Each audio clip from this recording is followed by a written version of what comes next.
hit.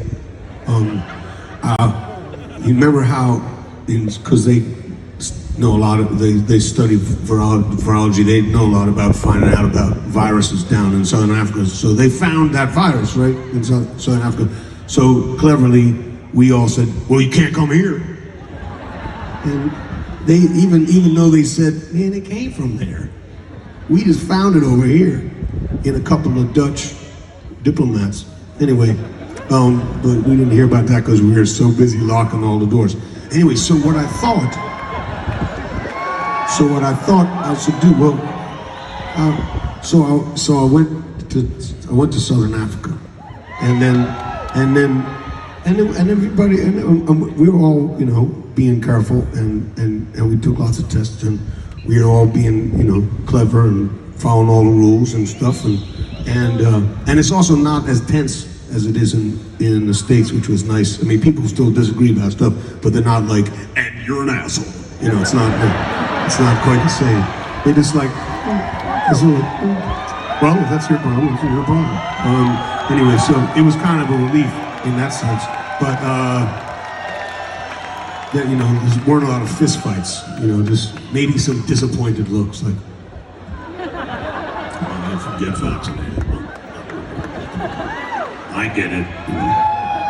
Anyway, but what I wanted to tell you is that we were in some beautiful cities while we were there. You know, visited Nairobi and a small city in Botswana called Mountain, and we were in Cape Town, and we are in this cool coastal city on the east coast of Kenya called Lamu.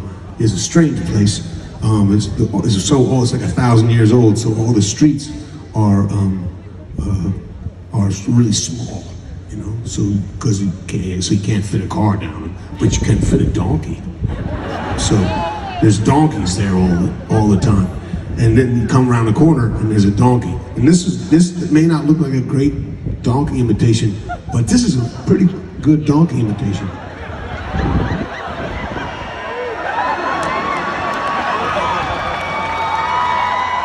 That's what donkeys do in the city, in the big city.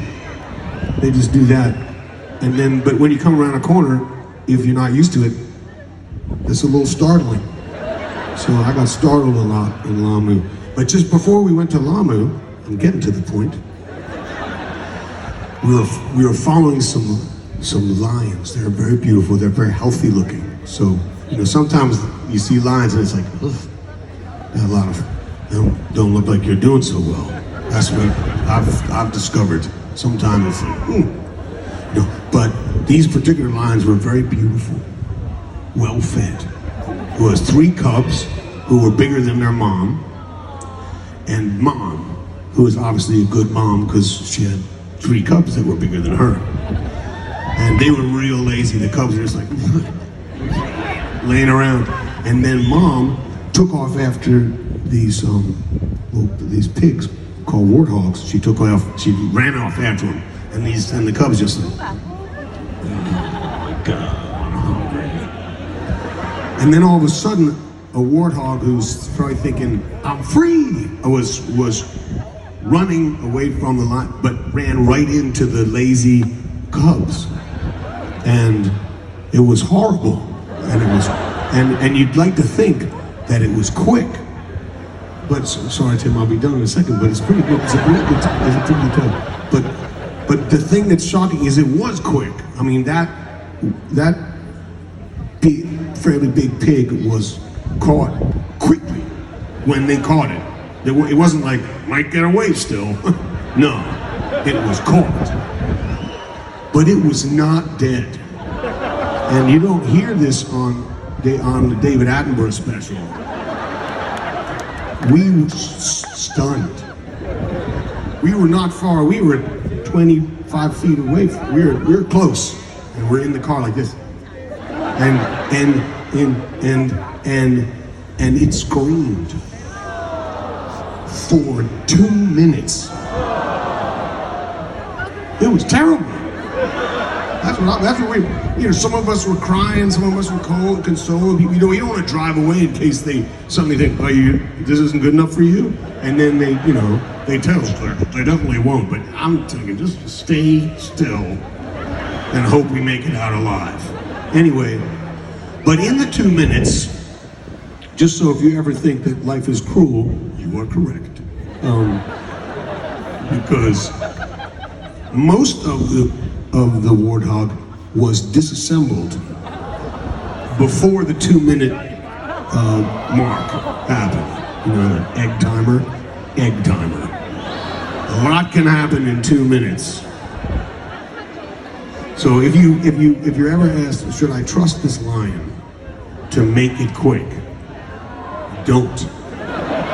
Because it almost got to the point, even though they were doing a thorough job disassembling the pig, almost felt like they knew what not to do to keep the pig at full volume.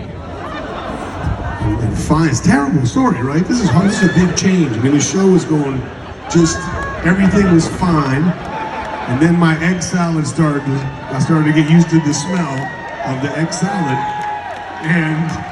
and now carnage. But when the screaming stopped, it stopped. It wasn't like screaming to a whimper. It was full scream and then no more screams.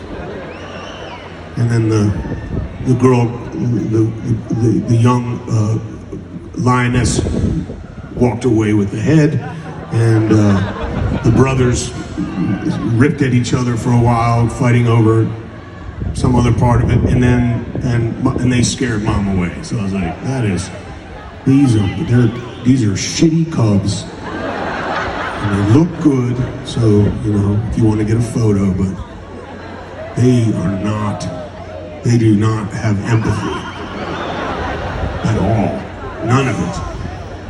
The indifference on their faces, like this.